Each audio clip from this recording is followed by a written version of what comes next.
Hello, everyone. Can everyone hear me? All right, I'm getting thumbs up. Thank you for joining us today. My name is Javier. I am the Chief Bargainer of GAU. I figure we can go ahead and get started now. I think very small kind of forum here today. I'm going to introduce a couple people. We'll get started shortly on this PowerPoint we prepared for you all. But I kind of want this to be a very lax exchange. We're going to talk about some information that's not necessarily exciting, but we'll talk about the goals for this event in a second. But I want you to feel free if you have a question to kind of I'm very easygoing. You can kind of feel free to break the silence, chime in. You can cut me off. I give you permission to. I especially give Rachel and Bobby. I guess I'll introduce them now. Rachel is our healthcare coordinator. She's been instrumental to the bargaining team this semester as we bargain over healthcare, and she has taught me a lot about healthcare this semester. In the same vein, Bobby Mermer is one of our co-presidents. He's been affiliated with GAU for a very long time. He's been co-president for about 3 years, and he has taught me a lot about healthcare, and he is also one of the reasons that we have healthcare for graduate assistants at UF. So I'm surrounded by good company. They especially have the right to just intercede, cut me off, especially if I say something wrong, or if you guys think that we would benefit from additional information, our members would. So I think you all have the power to unmute yourselves. If that's not the case, okay, I'm getting head nods. That's a good sign. So just feel free to. Thank you for letting me know I can intercede whenever. But by now you should know that's a very, very dangerous option to give me, and I recommend you retract it immediately. That's a really good point. I'm already immediately regretting this, but I guess we haven't crossed the threshold yet where I'm going to abuse my co-host powers to just silence you. But feel free to do as Bobby just did. I'm sure if you are uncomfortable interrupting people, he'd be happy to give you some support and can tell you how to do it in the most offensive way possible. So that being said, let's go ahead and get started. You can also feel free to use the chat if you want to type a question that's pressing. I'll periodically take a look at it, and if I miss it, feel free to use emojis, or Bobby and Rachel will just kind of point it out if it's poignant, and we can address it then and there. So I hope everyone can see my PowerPoint here. I'm going to go ahead and get started, if it will let me. Okay. So our goals for today are pretty simple. Healthcare is not necessarily an approachable topic for a lot of people. I know it wasn't for me initially. So one of the important things we hope to do today is to kind of explain how healthcare works. In order to do that, we have to establish kind of baseline terminology and discuss some pretty fundamental ideas to what a typical health insurance plan looks like. We also want to update you. It's our duty to update you about what's been going on with bargaining. This year, 2020, GAU is actively bargaining with the administration about healthcare changes. They want to make changes to our healthcare plan. So we'll take some time to talk about what's going on in there, and mostly what we want for this session is for you as members of the unit to understand what you can expect moving forward, what these changes and what these discussions of bargaining mean for you and your healthcare plan and options. So let's talk about GatorGradCare. GatorGradCare is kind of a strange beast, okay? They don't like calling themselves an insurance plan or insurance company. They like to call themselves an employer-offered healthcare plan. And they're not quite like a regular insurance company. They're not a fully private entity. We can't get access to their records like we could with any public institution like UF, right? But they're not quite a nonprofit organization. They're not public either. So they kind of fall into this weird space designated for a lot of organizations that assist the university. These are called direct support organizations. You may have heard of some of these before. And the Gator Foundation is a big one as well. So GatorCare itself doesn't provide benefits, and GatorCare oversees not just GatorGradCare, but all these other healthcare plans, employer-offered healthcare plans for university employees like faculty, OPS workers, etc. So it itself doesn't provide medical or pharmaceutical benefits. That's outsourced to Florida Blue, the medical benefits at least. You may have heard of Florida Blue before. I think when I first heard Blue Cross Blue Shield of Florida, they've gone through several changes, but they largely oversee the network of medical benefits providers that you would deal with under GatorGradCare. The pharmacy benefits are overseen by Magellan. Magellan is, I don't know much about Magellan, other than they oversee the pharmacy plan. But that's neither here nor there. What I want to get to really is, I want to explain that as a union, we are entitled by law, by Florida law, to bargain over changes to the health insurance plan. The university cannot unilaterally decide that they want to change the health insurance plan, that they want to up your premiums, that they want to increase your deductibles. They have to go through us and work with us. They cannot do this by themselves because it's technically a term of your employment, right? To make changes to pay and stuff like that, they have to bargain with the union. And we usually only talk about healthcare based on our current contract every 3 years. It's something that they can bring up. And this is that third year. Very much in 2023, they'll probably do the same. So let's talk a little bit about healthcare terminology. I've learned a lot of these words very recently. So Bobby or Rachel, if you want to kind of correct something that I've said, let me know. But I think it's important to be able to discuss or use these terms kind of freely and comfortably when we're talking about our plan, because they kind of define what the plan means and how the plan is implemented. You may have heard the term deductible before. I consider deductible to be a kind of upfront cost for any member, right? So usually before certain benefits of your plan will kick in, medical benefits, you have to pay up to a certain amount, and that amount is the deductible. I think for tier 1 services, which I'll explain what each tier kind of means, that deductible is $100. So before you can get a lot of these services under tier 1, you'd have to pay up to that $100 before the healthcare plan will kick in and start covering other things, right? Now, deductibles, usually when we talk about deductibles, we mean the benefit year or calendar year deductible. They mean the same thing for our purposes, so don't be confused. Basically, that's how much you have to pay per year before certain services will be covered by the healthcare plan, right? Now, that's an upfront cost. To kind of a limitation of the healthcare plan for the member is the out-of-pocket maximum. This is a figure that no matter how much you pay, be it in deductibles, co-insurance, co-payments, anything, you won't pay more than this amount, right? That's also kind of set by year. And it varies across different tiers of coverage.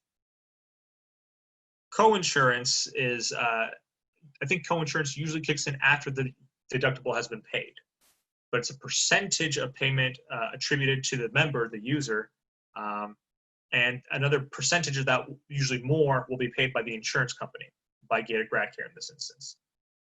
So if you have a 10% co-insurance, for example, on hospital admissions, after your deductible is paid and your hospital admission in fantasy land costs about $1,000, right? That's not realistic. But just for the sake of example, and you pay 10% co-insurance, you pay $100 of that, and the other $900 will be paid by the insurance company. Okay. Now, co-insurance is usually percentage based, and in our plan, that's percentage based. A co-payment is a fixed amount, dollar amount, usually per visit or per claim. You think of a co-payment as you've probably gone to your primary care physician at some point. They make you pay about $20 or $30 up front, you out of pocket. That's a co-payment, right? It's per visit you paid every time you go. It's not a percentage like co-insurance, regardless of kind of whatever service you get, right? You might be getting a physical that turns into something else, right? Because they find something. You still kind of pay the standard co-payment defined by the plan. Now, there's a lot of talk about what tiers mean. And there are 3 tiers in our GatorGradCare coverage plan. Tier 1 describes basically any UF health provider, right? Affiliated with the university, usually in Gainesville or Jacksonville, right? We're I guess, a critical mass of employees reside or work, right? Tier 2 is larger and provides for more options in the state of Florida. It's any Florida Blue provider. Okay, as we move out through these tiers from tier 1 to tier 3, things tend to cost more for our members. Keep this in mind, right? But outside of Florida, I'm not sure. Florida Blue has providers out there, but we don't know. We're less confident about what's covered and what isn't the farther away you get from the state of Florida, right? This is important in a year where there's a global pandemic, so keep this in mind.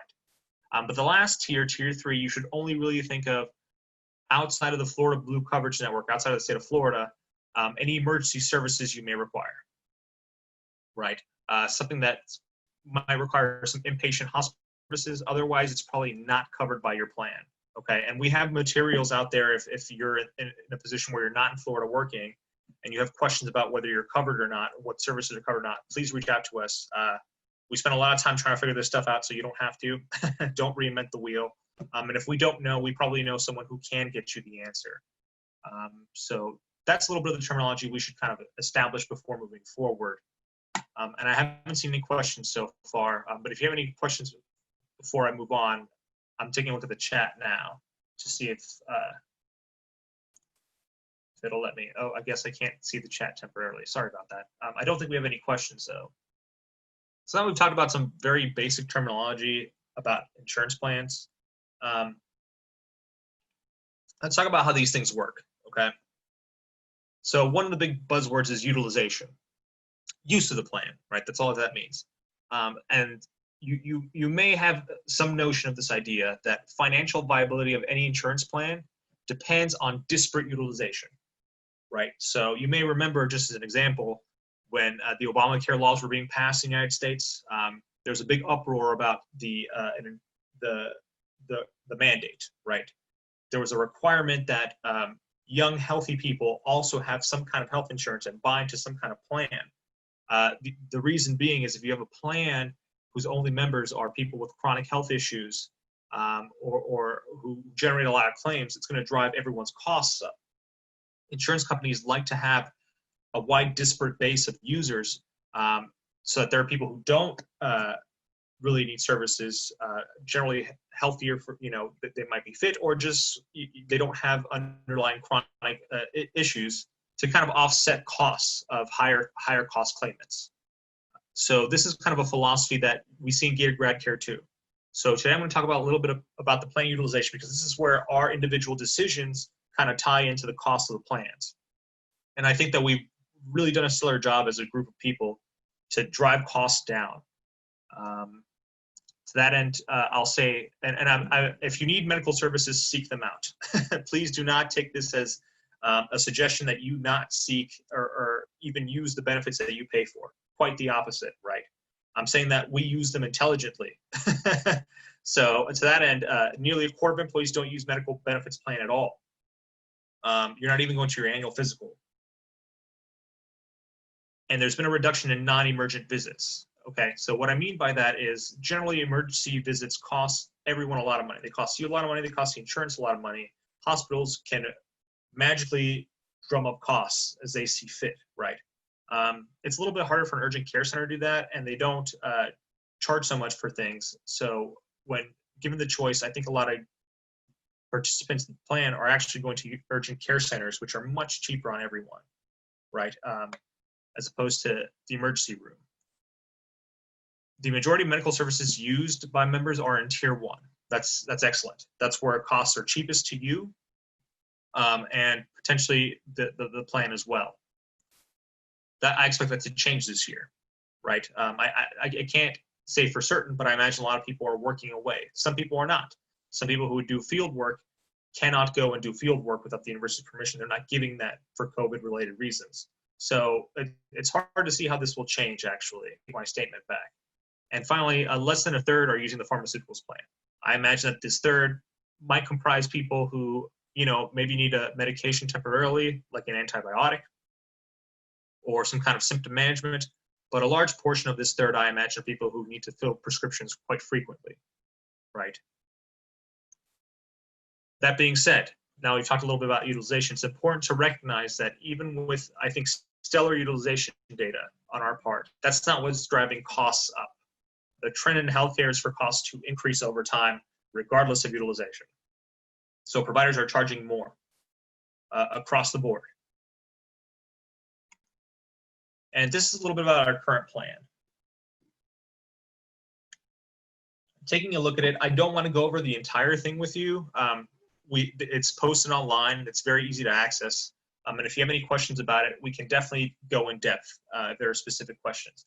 I just wanted to go over some very basic ideas so you can kind of see how terms and these principles kind of play out in our plan.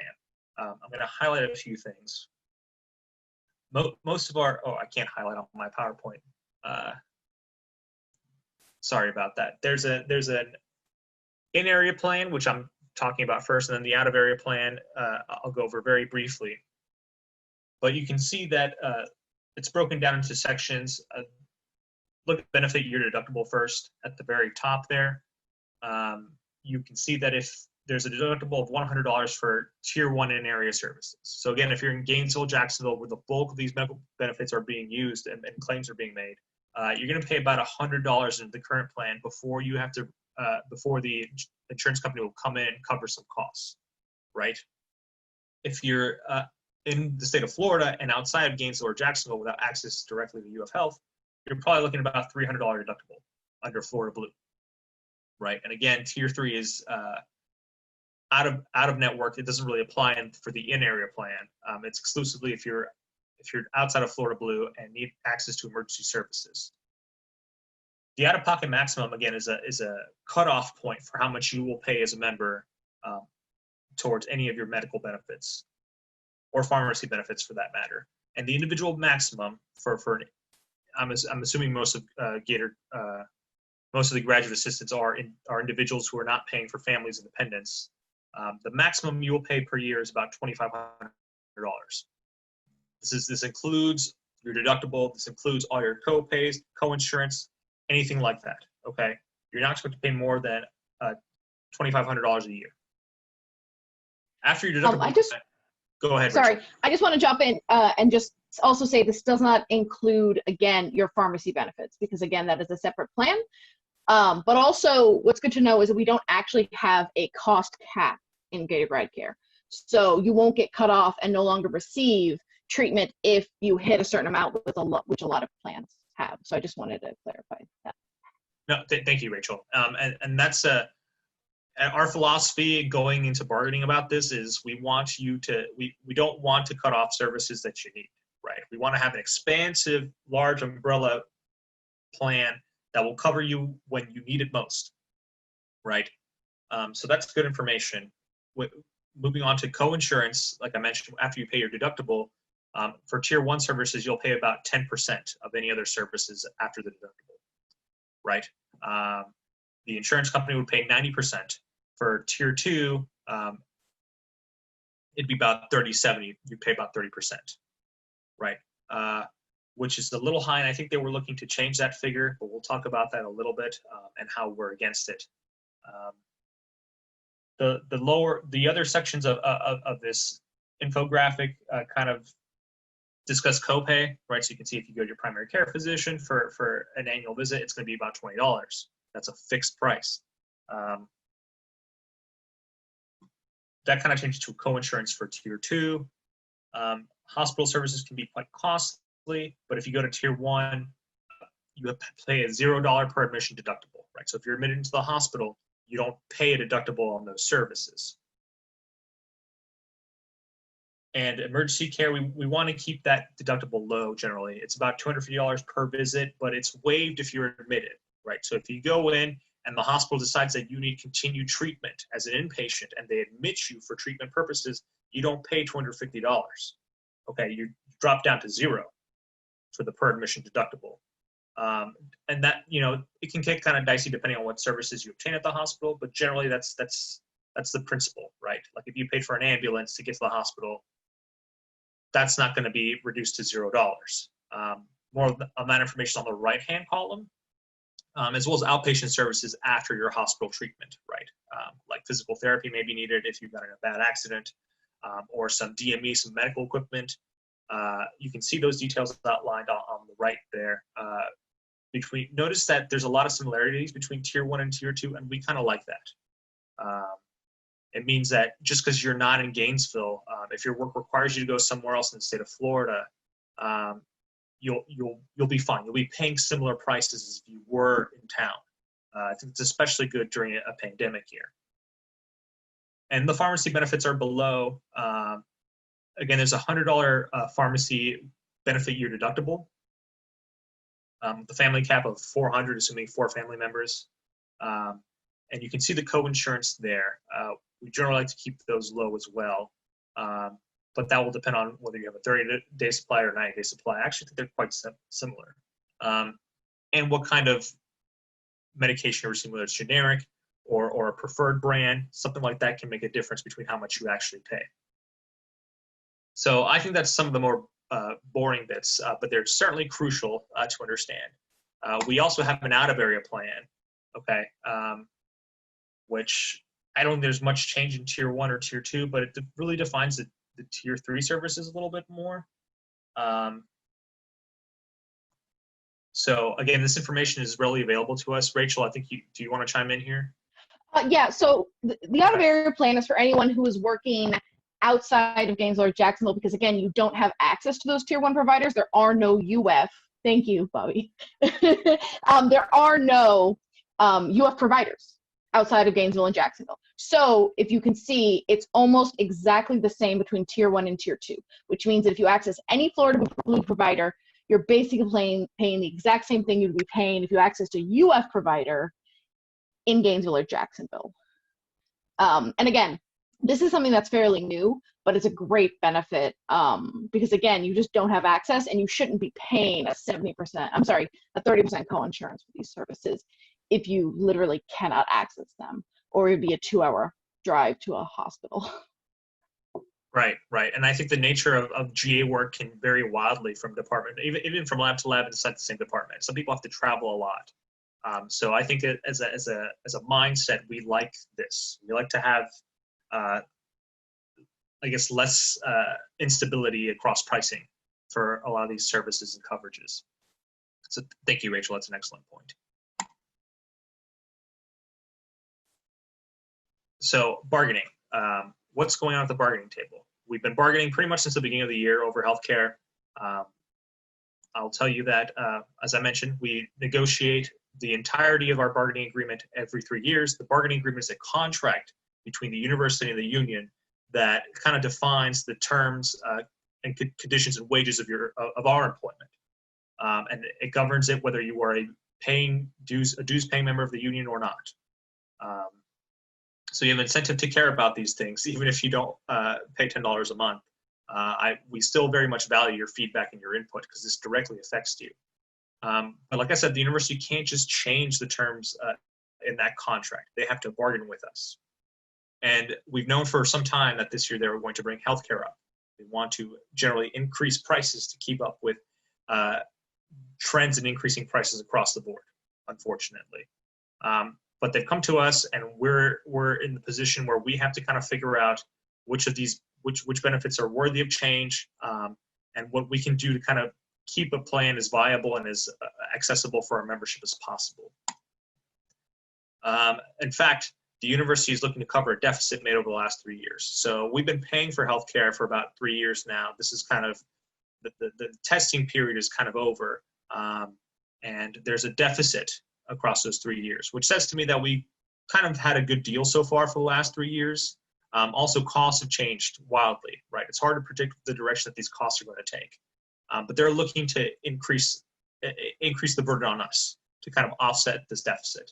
And you're going to see the number, you're going to be shocked, but I'm going to argue to you that this is not a drastically high number, especially when you consider it's over the course of 3 years. The deficit is under $400,000. Over the course of 3 years, you're talking maybe about $130,000, $140,000 for a plan that has 4,000 members, which is not terribly costly. As you can see, in 2016, there was quite a deficit in the red. But what we're really talking about is what's been going on between 2017 and currently. And it's really not a terrible amount. And this deficit that we're trying to cover, we don't have to cover immediately, in my opinion. Okay. We're negotiating for options that will cover those $380,000 over the course of a long period of time, right? Oh, and I just want to point out, so you look at the 700, you might look at 700, 200 and say, no, Javier, you're wrong. That's $383,000 deficit per year. But remember, we're offsetting that by about $500,000 already. So it really is $383,000 for the entire 3-year period. And that's important to remember because we're going to discuss proposed annual saving measures, right, and the thousands of dollars. I don't really want to bore you and hunker you down with this math stuff. But keep this in mind because when we're discussing annual savings, you should really multiply those total numbers by 3 because we have 3 years to make up this deficit and not really 1 year.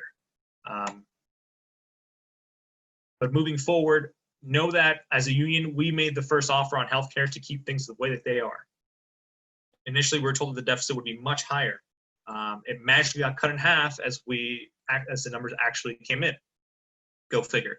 But we have the only proposal on the table to keep things the same. The university is working with us or has extended offers to us so that we can kind of pick out which benefits would work best for our members and non-members so that we can minimize any damage in their incoming proposal. And we can expect one relatively soon. Okay, the way this works is we take turns, we volley proposals back and forth across the table. We talk about what we like, what we don't like, and then we try to make a better proposal until we finally reach some point that we can agree on and put that language in the contract. As I mentioned, a counteroffer is inevitable and probably impending. I was told that there was a chance that we would get it before today to share it with you, but that has not been the case. Instead, the university's offered what they call a menu of possible benefit changes.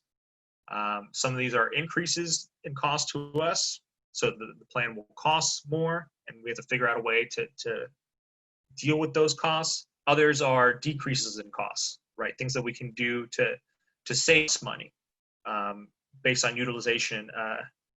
And that information has been offered up by Dr. Jillian Summerfest, who heads GradCare. I say heads. I'm not sure exactly if she's CEO or CMO or what her exact designation is. But they have come to us and have said, consider these things as ways to kind of fix this deficit. As a bargaining chair, I prefer that strategy. I think it's more conducive of our time. And instead of ping-ponging ideas back and forth and not really just putting everything on the table to slice and dice, right? I also think they're engaging this strategy because last time I think that we kind of raised hell and made it very, reasonably. We got to a point where it's like, look, just tell us what's on the table so that we can decide and we don't have to ping pong ideas back and forth, right? That being said, one of the things that we expect as GAU, and you should know about, they're going to offer some kind of premium increase to help cover the deficit. It's the most direct way to cover the deficit. And between you and me, I think you'll see that a lot of the benefit changes that they're offering, considering the increases and the decreases, are kind of a wash, right? I'll talk about that a little bit more in a second. But first, before we get into the nitty-gritty, I want to just share some general strategy points with you, right? How are we approaching these problems? First, on the forefront of our minds is COVID, right? It's an unfortunate time to have a health insurance conversation because we're in the middle of a global pandemic. And we don't really know how this is going to affect utilization, how this is going to affect claims.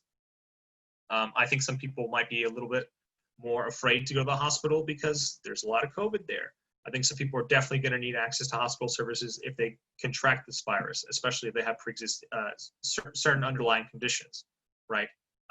So when we're making decisions with bargaining, we're very conscious of how COVID might change the way we behave, the way that claims are made and our needs as a unit.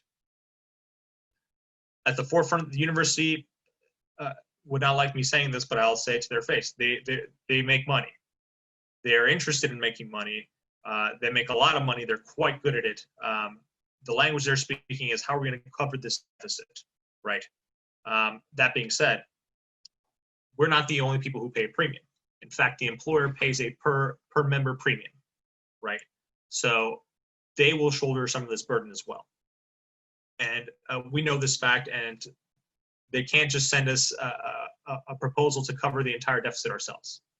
That would not make us very happy, and that would really slow negotiations. And they have a time incentive to get negotiations resolved before a certain period of time. You can imagine that the health infrastructure at UF is massive. In order to account for any benefit changes, they have to set systems in place, set up software, communicate with providers, all this kind of stuff. Or else they're stuck with the same plan that's been costing them money for a long period of time. So they have been very eager to settle this all of a sudden.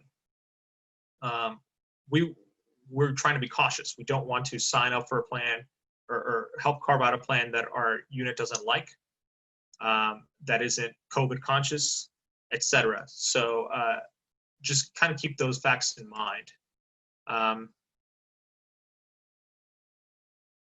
So as a bargaining unit, we're kind of the opinion that when something terrible happens, an accident or something requiring tremendous medical bills, one of the benefits of the unit is that that person doesn't have to shoulder that burden by themselves, right? Many of these are not things that we can control, right? It's not that you make choices that lead to medical outcomes necessarily. So when something like that happens, we kind of want to distribute those costs across the 4,000 people in our plan, so it's not so expensive for that one individual person who had a bad day. And that's not just the strategy with our insurance plan, it's the strategy with many insurance plans, right? What's the point of having insurance if when something unfortunate happens to you, you have to bear the brunt, the entirety of the costs? That's not the design. Lastly, we've been very utilization oriented in our approach. We've been very reliant on numbers from Florida Blue about how many people use these services before we would agree to any kind of increase in costs of those services. So about COVID-19, having spoken with Dr. Sunfest, we want everyone to know, again, that we're making decisions about coverage in the context of a global pandemic. We're very COVID conscious at the table. But we have, and we have this on recording, the university has essentially promised to continue covering COVID-19 testing until the state of Florida or the governor rescinds the state of emergency order, right? I don't think that's going to happen anytime soon. I know some people are very optimistic about, vaccines coming out within the next couple of months. I don't think so. I don't think many of those people are academics. So I would expect that this is going to continue for a long time. One of the reasons is that UF has a financial incentive to continually test their workforce. Right? They really don't want a lot of employees out with COVID, and they don't want them teaching children while they have COVID. There's a lot of reasons why they want to continue this program. So I, as a chief bargainer, expect them to do that. And if they don't, I think they have to bargain with us if they stop doing that, quite frankly.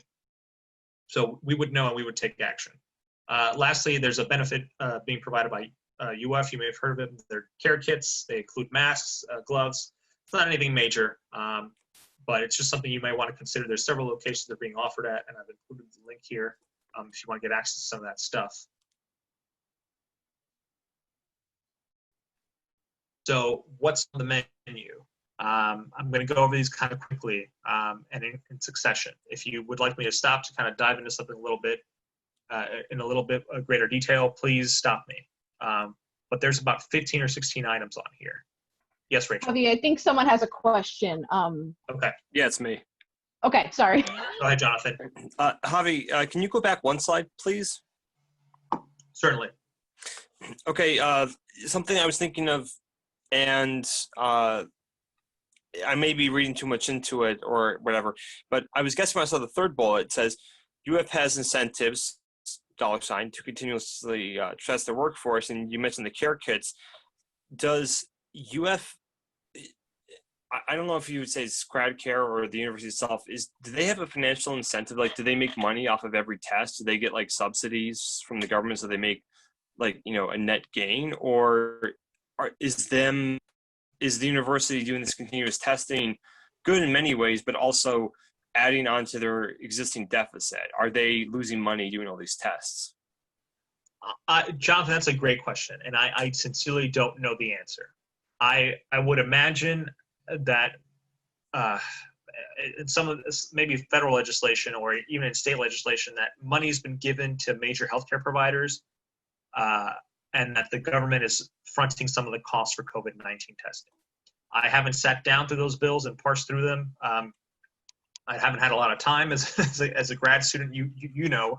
Yeah. But I think that some of the cost is being shouldered and not at UF's expense. Okay. That is not a concrete answer. I don't have a line in some law to point you to, but that's the impression I get. Well, there's a very cynical side of me that's saying that if they bring the students on campus, collect the money, and they're actually making, if they get more in subsidies and they spend on these tests, they might, they have every reason to keep the campus closed as long as possible and keep testing. But I understand that, and I can see why you were going there, because I share your cynicism. I think there are also things that offset that cynicism for me personally. Number one, I think it's probably not. I don't think it's in their best interest outside of finances to reopen the university. Right. This is a ticking time bomb, in my opinion. I'm not a medical expert. I'm sure some of you in the unit would know far more about this than I would, and what recommendations are by the CDC. But I think they can really lose out on a lot of money by letting everyone on campus and getting everyone sick. They also. I agree. I'm shocked that as many people are back in town as are, to be honest. Right. And they're they're out enjoying themselves a lot of the time. And it bothers me as someone who goes to the same university, and because I'm a curmudgeon. But I also, they're also not like, to your point, they're not like, come on over and get a test whenever you want. You have to go through some kind of screening before they'll basically offer you the free test, right? Yeah, and I must add that the whole process to actually get tested is not necessarily clear. And I think you all have gone through this. Just a questionnaire that in some way asks if you have been, there's some situation that could point that you may have COVID. But other than that, when you answer that no to all questions, it's not that you're left with some kind of resource to directly call. I was very disappointed on the way in which that particular survey was done. Yeah, I agree with you, Esteban. I don't think it's a very effective screen that they're doing. They're not emphasizing, I don't think they're actively trying for us to get tested every time we want. Right. I agree. I agree with that. And I think that, I imagine the faculty or even some administrators would be upset if they weren't testing their workforce. A lot of universities are doing it too. So there's pressure on them to keep doing this kind of stuff. So good thoughts and ideas, guys. Share your cynicism largely, Jonathan. I'm going to move on to this menu. And again, I'm going to kind of blitz through these. Just kind of on the outset, I have the current plan benefit on the left, what the university is proposing, the estimated annual savings or costs, right?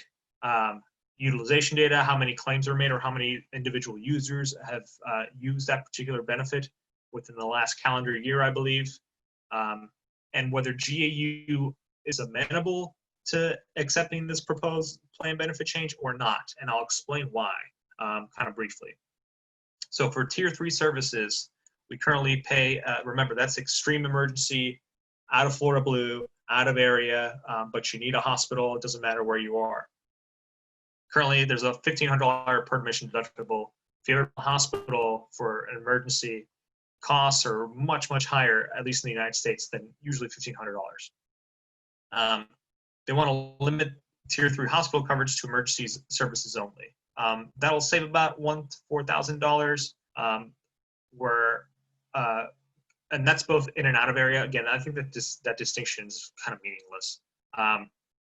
But we're for this change because it really doesn't apply. So there's 1 inpatient and 7 outpatient claims. That's not very large for a 4,000 unit force. Their bills weren't very high, and remember, once you're admitted, you don't really pay that deductible anymore. I think I have that right. The deductible's waived once you're admitted, even in Tier 3. So because applies to a very small amount of members, and it doesn't this benefit change doesn't really mean anything in my mind. We're kind of for it. It won't save the plan much, but it's a death by 1,000 cuts kind of thing. Next, they want to increase, and they're very big on this. This is a major sticking point for the university, though it won't save a lot of money for the overall plan. Is to increase the pharmacy benefit year deductible by $25 per year per individual member, and about the same rate for a family of 4. It won't save a lot of money, and would potentially apply to about 176 unique users. But $25 over the course of the year comes out to about an extra $2 a month. So that's why we're kind of amenable to it. We're frankly using it as leverage for the university to extract some concessions in other areas, not including health beyond healthcare. So we kind of recommend it because it's a low cost, each month to the membership. The other to point, the user specifically. Sorry. The other thing that's important is, again, you see here the no T0 or T1. That means that for your generic prescriptions, you do not actually have to pay that deductible before you start getting your prescriptions at that 25% coinsurance. So again, if you're getting mostly generics, this will not affect you in any way. And I don't know any grad student who's purposely going out of their way to get really expensive medications. That's an excellent point. Thank you, Rachel. And I think the list of things that becomes generic increases every year too. I wonder if that 176 users figure has removed those generic drug users. So the next item is they want to increase the per visit deductible on tier 2 and tier 3 in area and tier 3 out of area. Again, the tier 3 distinction is kind of irrelevant, but for the ER by $100. And there were 93 claims. Looks like they were all in tier 2, no tier 3 for this benefit. I guess I had my caps or my shift key pressed when I put that information in. Remember, this is waived if you're admitted to the hospital, right? And if we have to, if we're going to take, we have to make savings somewhere, your hospital visits, $100 extra for your hospital visit is kind of pennies compared to what the total cost is going to be, right? Hospital visits will run you thousands of dollars just for one overnight stay and minor condition, because they're going to charge you probably a lot more just in the saline bag they're going to strap you into. It's going to cost you more than $100. So it's a good way for us to kind of make saving money. And again, it won't apply to a lot of people. So we're for that benefit change. The next item is an increase by $500 for the tier 2 per admission deductible, and we didn't like that. So per admission and per visit are a little different, right? Per visit you'd pay every time you go in. Per admission is once they decide that you're going to stay the night at the hospital. That's when you pay, and they'd stock you with an extra $500. That's a lot more money. You have to have 5, per visit deductibles to make that up, unless you're admitted, right? So I don't want to increase. We don't want to increase the per admission deductible. Again, these are there's only 16 claims, but we don't want someone to an extra $500 when that's probably what you make a paycheck is a lot to ask, I think, and it won't save us a lot of money. Yeah, another reason we were really against this is because, again, we imagine that with the onset of COVID, there are probably more people utilizing those tier 2 services outside of Gainesville and Jacksonville, right? So this is the worst possible time to be charging people an extra $500 if they are being forced to seek emergency room services, even if, that require admission, which anything as serious as COVID would. Thank you, Rachel. That's a super excellent point. Again, being COVID conscious, it's probably not the time to we don't want someone who's facing respiratory failure to have to pay an extra $500 when they don't make that much to begin with. Next is we currently get free diagnostics at Quest. I'm not sure if that applies to all diagnostics, but they want to add a 10% member coinsurance. We are initially concerned because I can imagine that some lab tests are very costly. they estimate this will be about $9,000 to $12,000 in savings. Then we saw that there were a little under 2,000 Quest visits. It sounds like most of these are urinalysis, which are not, or at least Dr. Sumfest told us that, which are not very expensive tests. So seeing how many people used it and probably how low that they're paying, you know, $10,000 across 2,000 Quest visits, that's like $5. So it doesn't sound like this coinsurance is very high. So We've also gotten clarification from Dr. Sumfest that this will not, like, if you are getting routine annual blood work for your preventative yearly visit, this 10% coinsurance will not be included. That should still be free with your preventative visit. Thank you, Rachel. Yes. So most people, I imagine most people in the unit, when they get lab tests, it's because of their annual physical. They just want to see what's your blood work, maybe lipid panels. That stuff would not fall into this designation. I just wanted to chime in here because as I forget the name of the healthcare provider that was talking to you about the insurance. Like she said, I would immediately have guessed those Quest visits were for urinalysis. So those tests are going to be around like $300. So it's going to be about a $30 thing. But I do want to point out that that burden is going to fall mostly on women, and a lot of women who get one UTI get a lot of them. So you could be talking about a select number of women who are going to get pretty frequent UTIs, and those bills are going to add up. So I did just want to point that out. Okay. Thank you, Alyssa. I hadn't thought of that, but it's good information. And we can follow up with her. She's usually pretty good about giving us, obviously there's protected health information. She's not going to share with us, you know, who's getting what and when. But we don't want to, we don't want, you know, our women GAs really bearing exorbitant costs in this way. So that's good information. Thank you. Yeah, Alyssa, that's exactly the type of thing we're trying to, you know, prevent. And honestly, that isn't something I thought of either myself. So that'll absolutely be something that we factor in.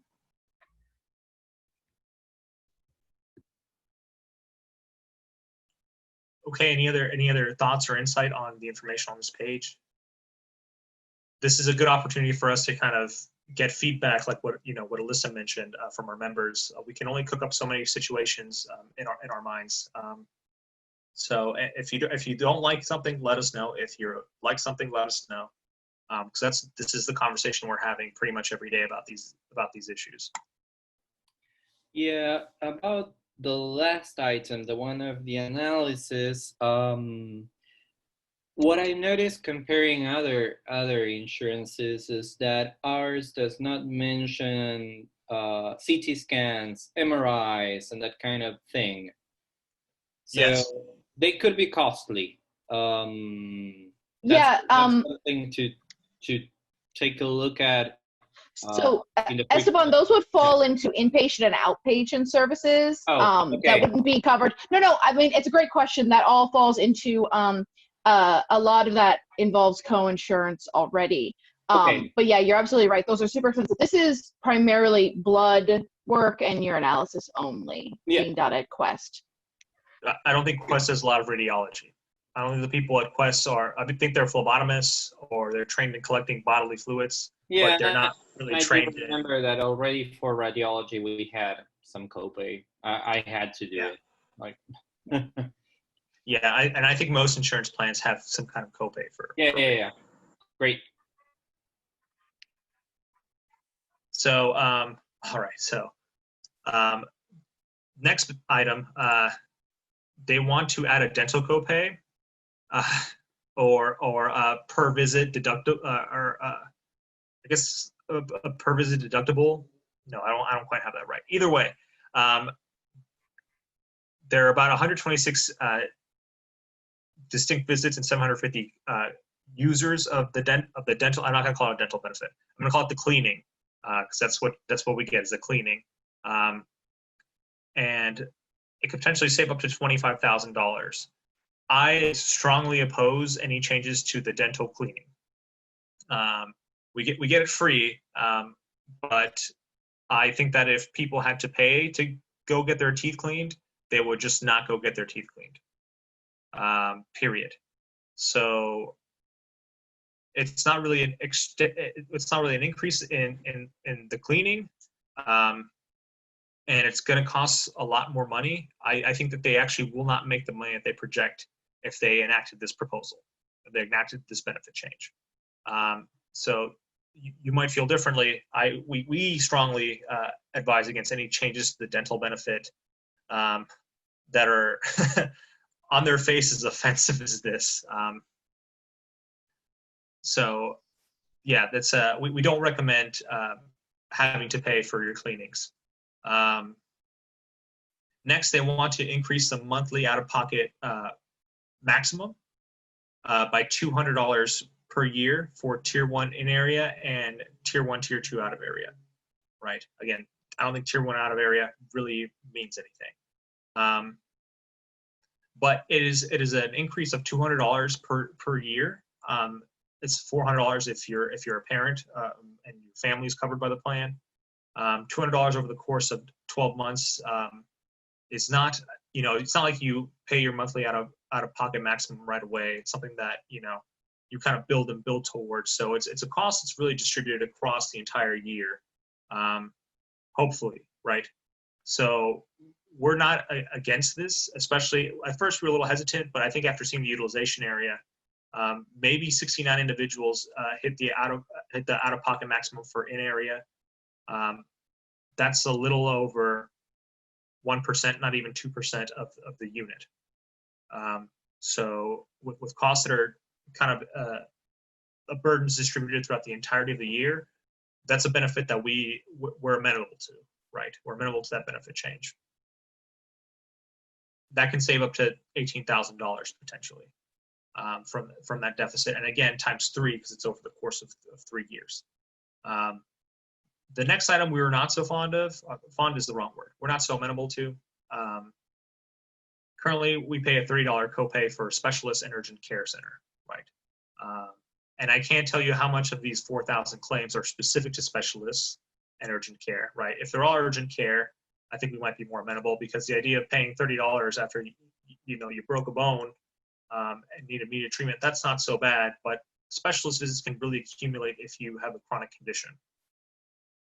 If you need to see a respiratory specialist over and over and over, that's $30 every visit. That will really add up, and it can happen, many times over the course of a month.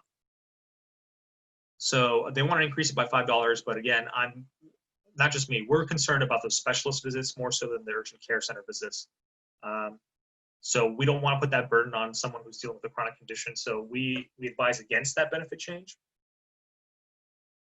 Next, they wanted to increase the benefit year deductible by $50 for Tier 1 in area, and out of Tier 2 out of area, the Florida Blue plan as well.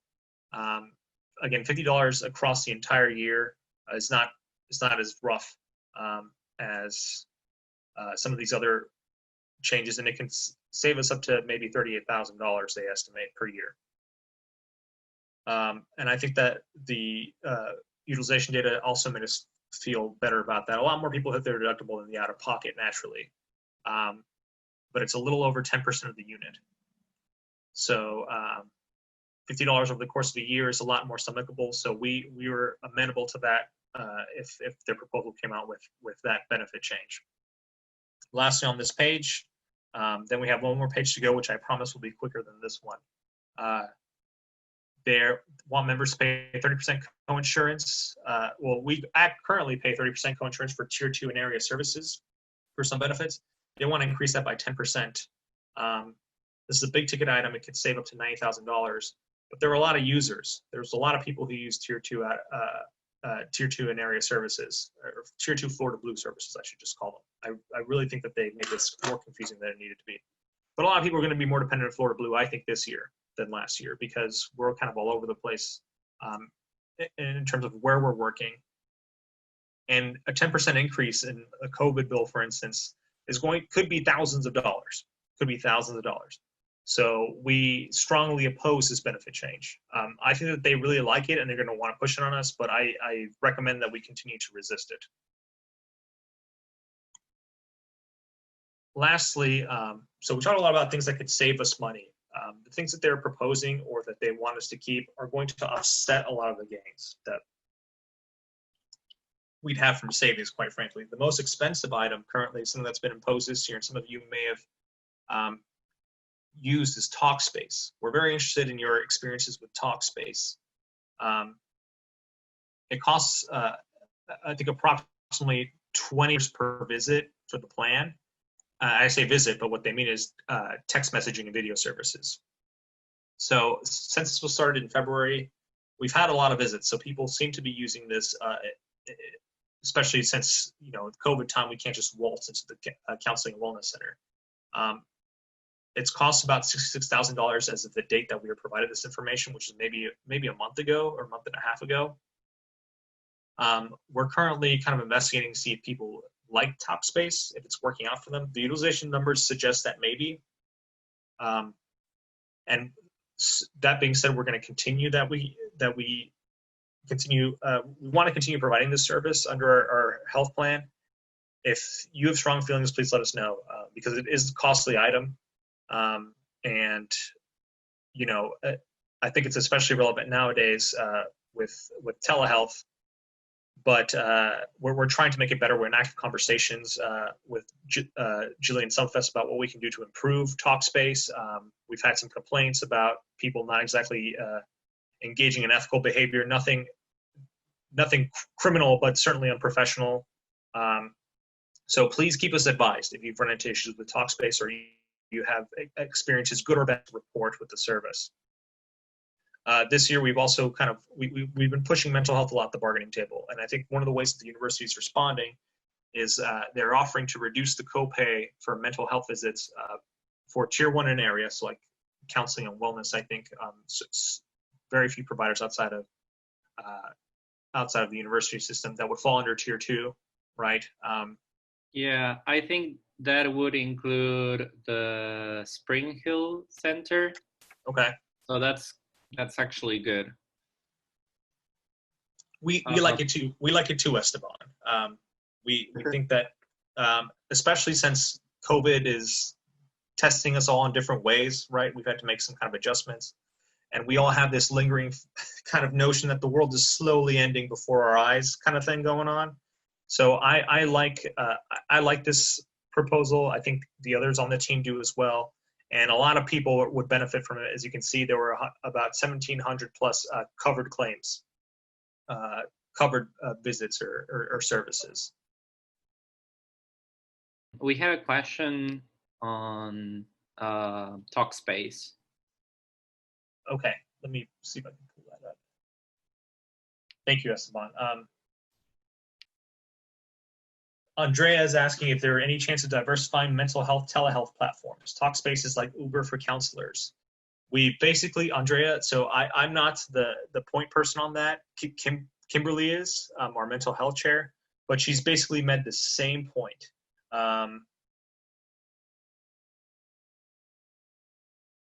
So I'm Jonathan, I'm probably not the best person to answer that question about what the specific I guess unprofessional behavior was. Okay, that's for Andrea. But Andrea, we basically made that point, and we've raised the possibility of going to another telehealth service provider. Dr. Sumfest didn't like that. She said that she was kind of eager to sign another contract with them based on utilization, but we've started a conversation with her about what we can do to improve Talkspace, kind of give feedback to Talkspace specifically, and whether ultimately the university is going to sign another contract with them or not. So, yeah, I think that as you're kind of mentioning in the chat, I think the university is looking to Talkspace to kind of offset mental health costs, which I'm not sure that that's really the best way to approach this at all. But I think there's conflicting information. There's a lot of people who are using it. We're trying to kind of gauge whether this is something that we want the university to pursue or not, because so far it's about $70,000, and if people are generally dissatisfied, we could probably use that money in better ways. Thank you for pointing that out, Esteban. And I hope I answered your question, Andrea. The next benefits I say benefits, there are things that they want to add to the plan, either to keep this in line with other GatorCare plans, and the costs to us are described as minimal for young children. So members who have young children between the ages of 18 months or 5 years old.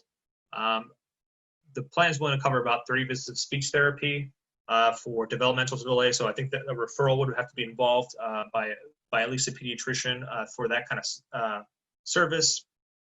And we don't think that it would affect a lot of people. It's a very limited window of time. But the estimated cost per year is about $1,000 to $6,000. That can make a huge difference, I think, for a graduate parent who's looking for additional services for their child. So we support that. We also are not against the 20%. Well, currently, after your benefit year deductible, there's a 20% coinsurance for some certain diagnostic locations, right? So instead, they want to change that to a copay, specifically for advanced imaging or standard imaging or ASCs or ambulatory surgical centers. So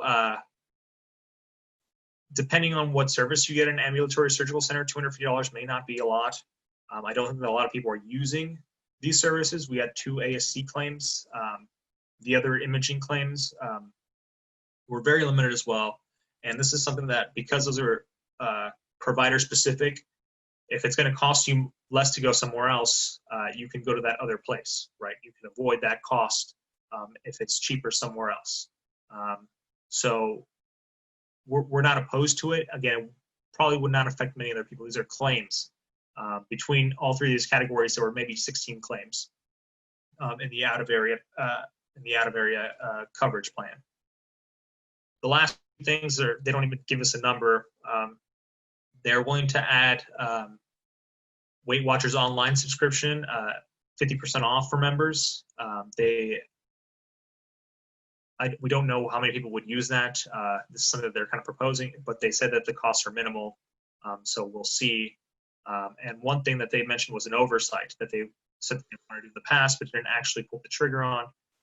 They wanted to add suicide as an eligible condition for repatriation. So if an unfortunate suicide occurred, they could ensure that the body was taken back to the home country, so that the family can properly bury it or do what they would with it.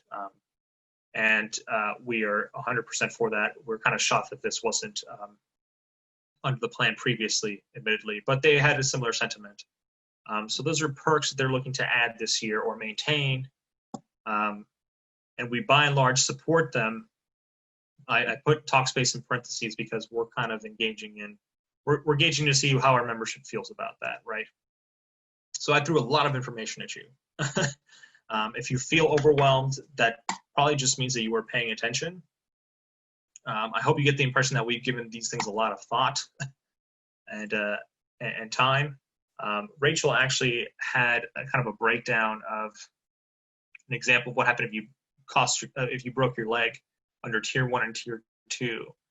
She had to step out for another meeting. I'll go over this very briefly.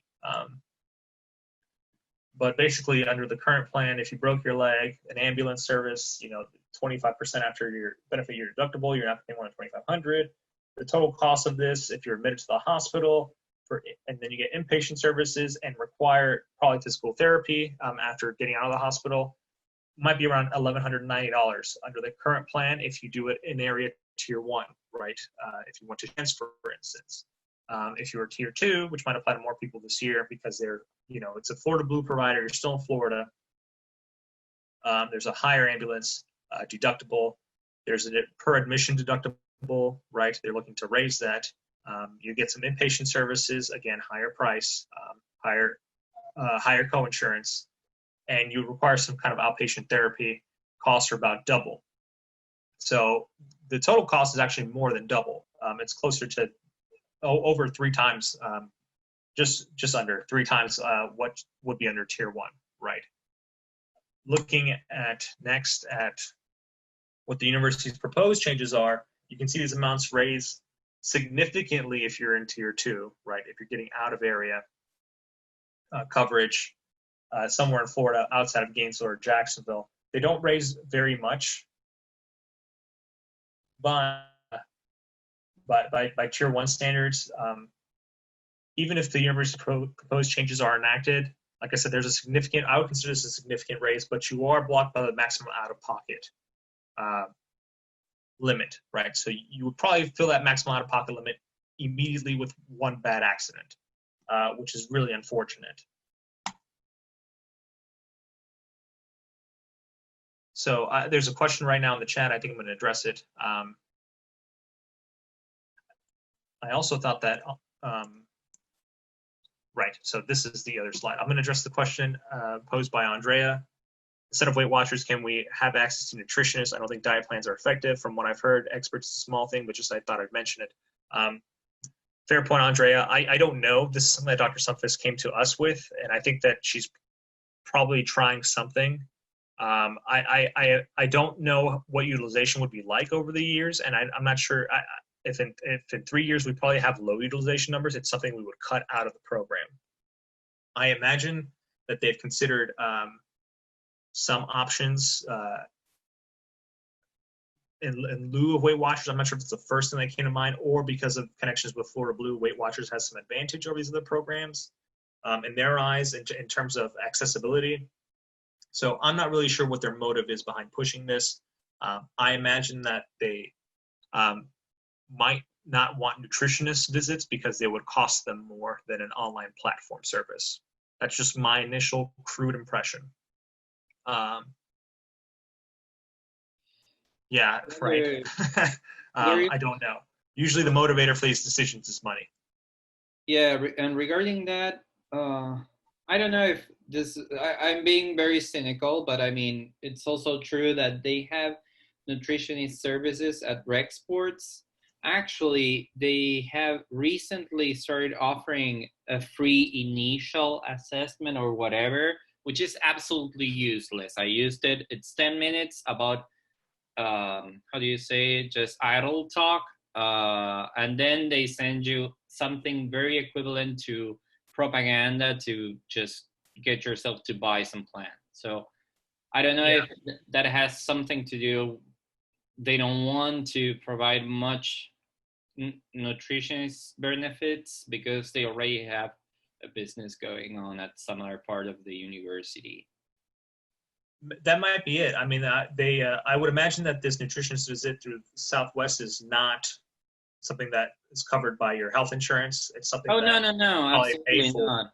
It's something that you pay as part of Southwest Rec, and yeah, they offer something for free, which is 10 minutes that really you don't get any advice, honestly. I would imagine that it's a very small amount of nutritionists as well, right? Right. Yeah. Right. They're not really investing in these services. To generally make them accessible. But I haven't used them.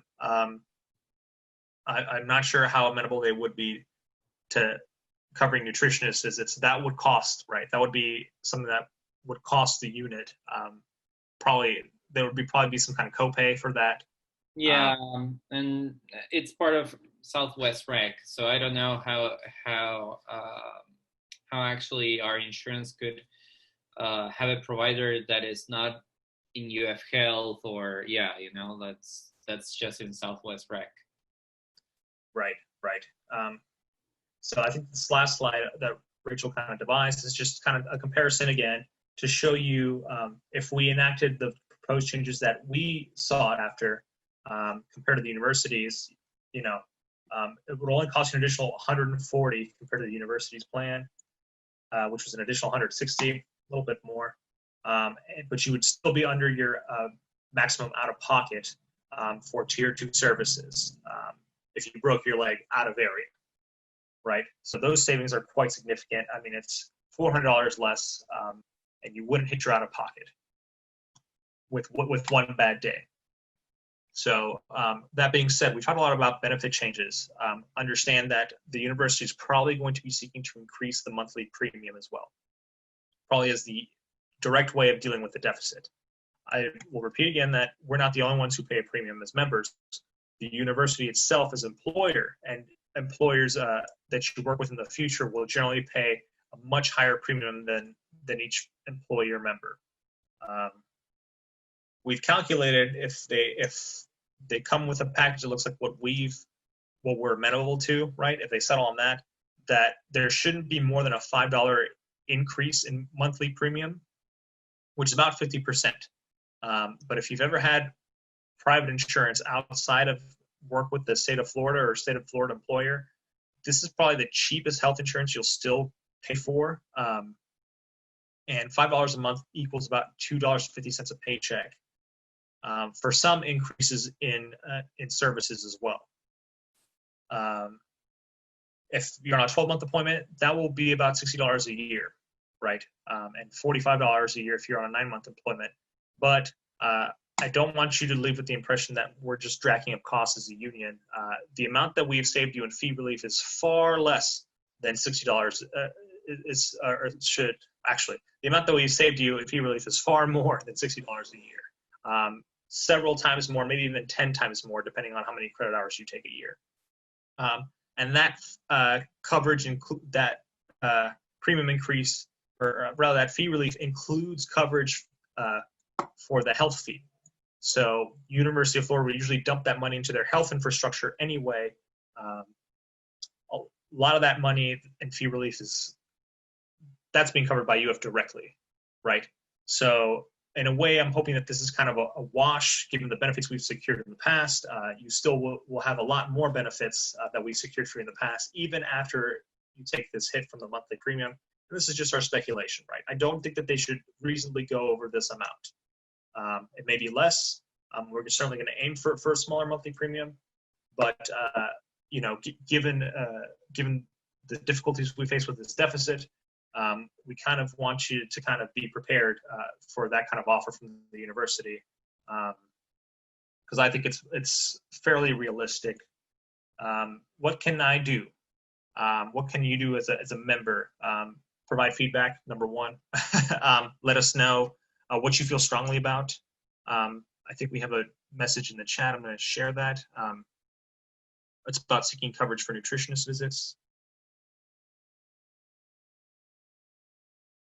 Yeah, I don't think most plans cover massage or acupuncture. I don't think our current plan does, and I'll have a copy of I'll have a copy of the insurance plan up again at the end of the presentation, which is very soon.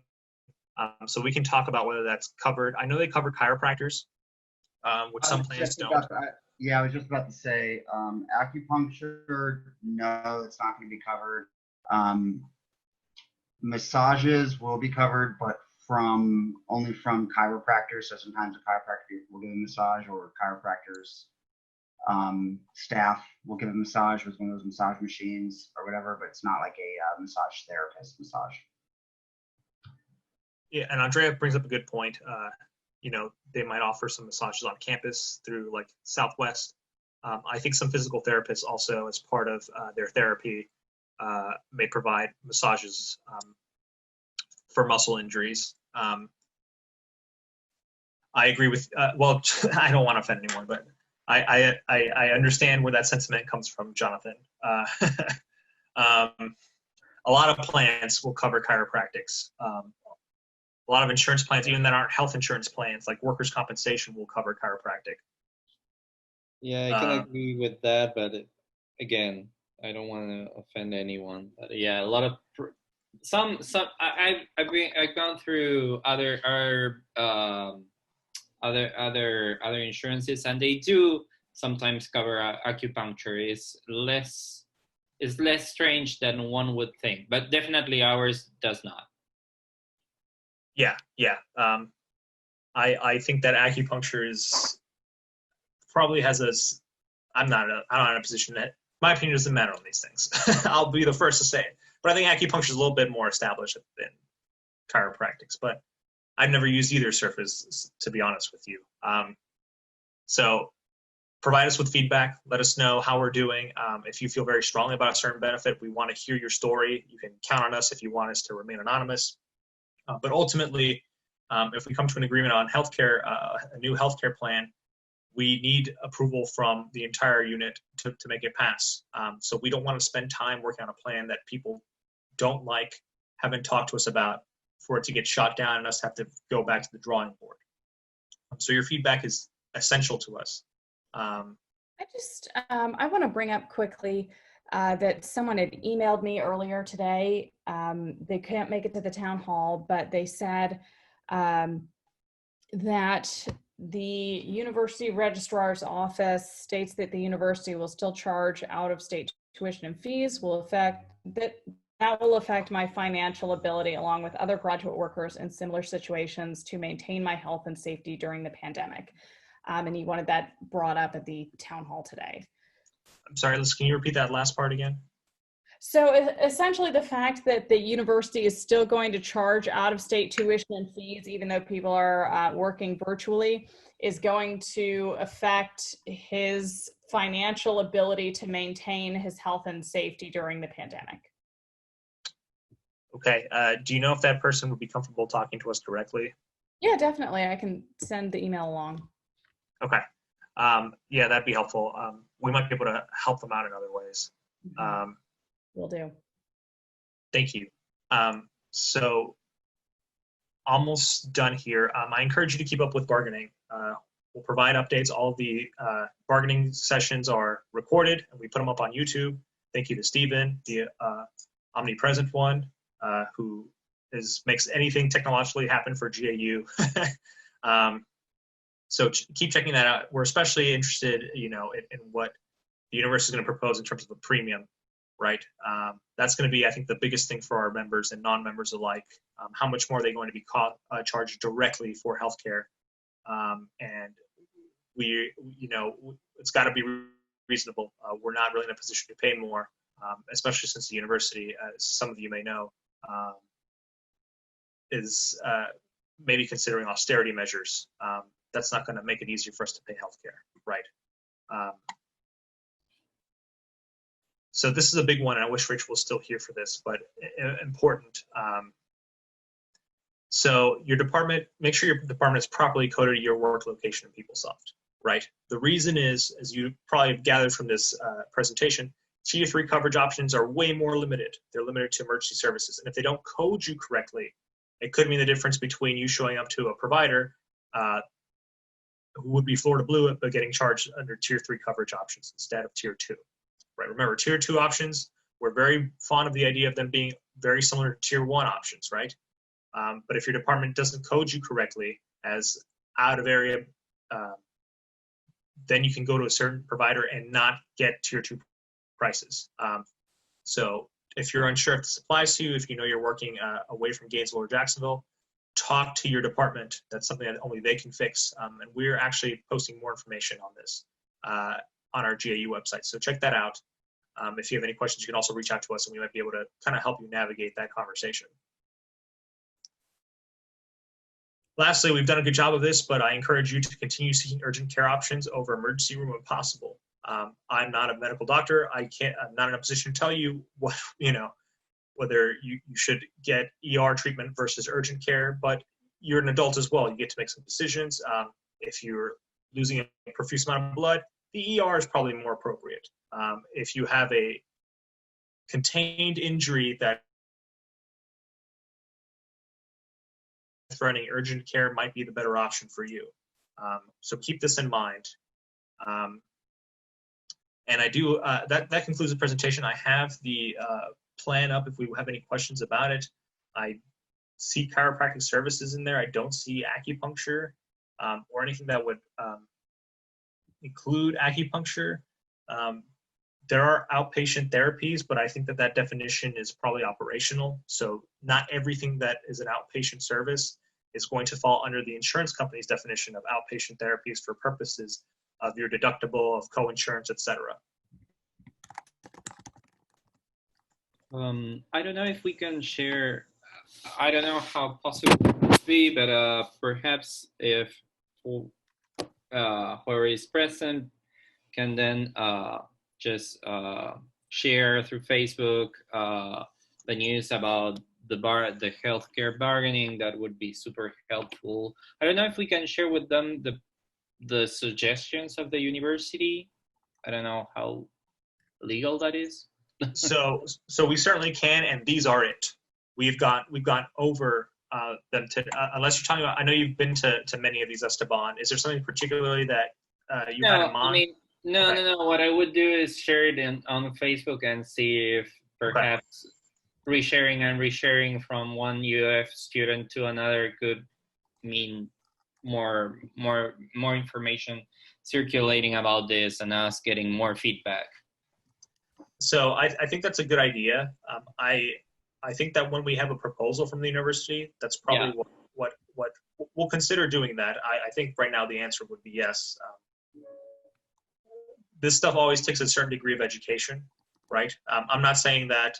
I'm saying that as someone who didn't know a lot of these words before I got into this, I had to learn a lot to be able to have conversations about it. And that's kind of what the purpose of this town hall was, is to kind of bring people up to speed on what all these words mean and what conversations we're having at the bargaining table. Once we have a formal proposal from the university, there's going to be probably another round of education, and then we can have discussions about, what does this mean for you, right? When do these benefit changes or deductible changes apply to you? When do these current co-insurance changes apply to you? I think once we have something in writing from the university, which we don't have so far, right? Only we put something in writing, then we can share it and have more meaningful conversations about what it means and where do we go from here.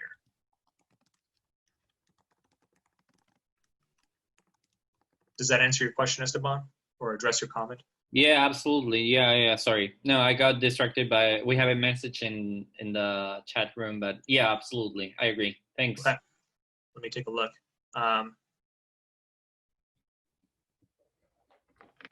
So we'll probably follow up on that because it's a point I didn't consider, and I think UTIs are surprisingly common. So yeah, that's I didn't realize that when she made that statement. That's probably what she was referring to, as opposed to like measuring protein levels or like kidney function. That's probably not a concern for people in the GA demographic as much as other things. So we will follow up on that.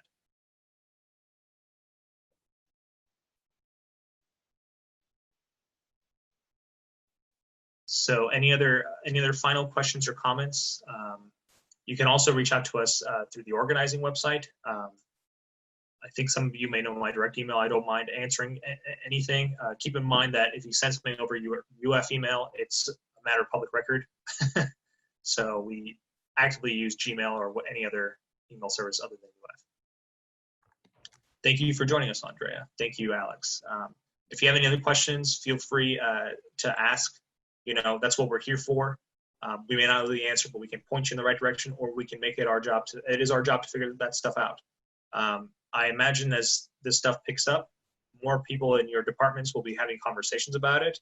I hope that after this presentation, you feel like you can maybe answer some questions, or you can at least kind of point them in the right direction as to who can answer that question for them. This is going to be a lot of work. We put a lot of work into it already, but I think that ultimately we can end up with a plan that doesn't screw us over in a very sensitive time. And that's because we put a lot of work in, not just this year, but even the year before that. So thank you all for your time. I really appreciate it.